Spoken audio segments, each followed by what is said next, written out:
नमस्कार दोस्तों, स्वागत है आपका हमारे YouTube चैनल में। कहानी में आगे बढ़ने से पहले आप हमारे चैनल को सब्सक्राइब जरूर करें और बेल आइकन पर क्लिक करें ताकि आने वाली और भी नई कहानी की नोटिफिकेशन आपके मोबाइल पे सबसे पहले पहुंचे। तो चलिए बढ़ते हैं कहानी की ओर।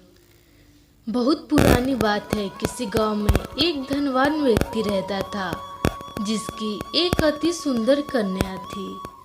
उसकी सुंदरता के कारण गांव के अनेक युवक उससे विवाह करना चाहते थे, किंतु वह सभी विवाह प्रस्ताव को ठुकरा देती, जिसका कारण था कि वह एक ऐसे व्यक्ति से प्रेम करती थी जिसका मुख उसने कभी नहीं देखा था।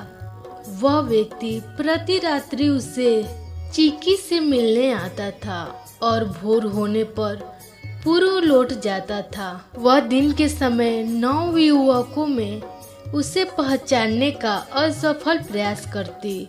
उसने अपने माता पिता को अपनी व्यथा कह सुनाई।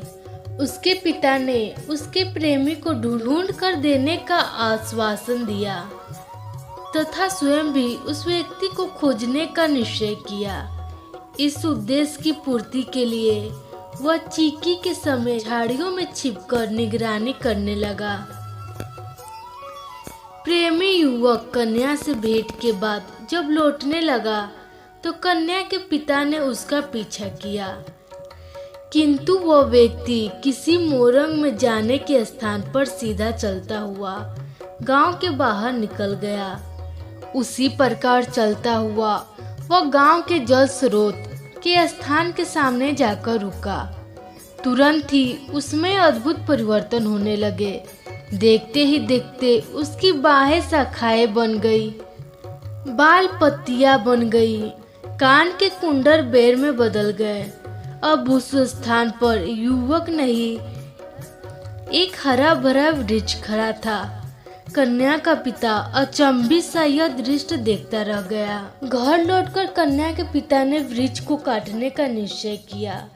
प्रातः काल होने पर जब पूर्व प्रकाश फैल गया तो वो अपने साथ एक युवक को लेकर वृक्ष काटने गया। जाने से पूर्व उसने अपनी पुत्री को घर के अंदर रहने का निर्देश दिया। जल स्रोत पर पहुंचकर वे सब वृक्ष काटने में जुट गए। वे सब आश्चर्यचकित थे क्योंकि वे वृक्ष काटते जाते किंतु वृक्ष नीचे नहीं गिरता। वे फिर से वृक्ष काटते रहे, तभी एक ध्वनि के साथ वृक्ष फट गया और उसके छोटे छोटे टुकड़े धरती पर दूर तक बिखर गए। वृक्ष का एक छोटा सा टुकड़ा उड़ता हुआ उस स्थान पर पहुंचा जहां सुंदर कन्या उत्सुकतावश दीवार से झांक रही थी।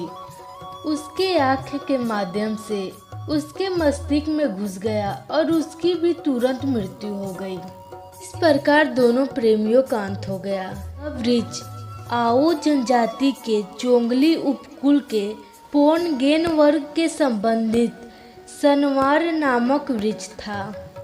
अतः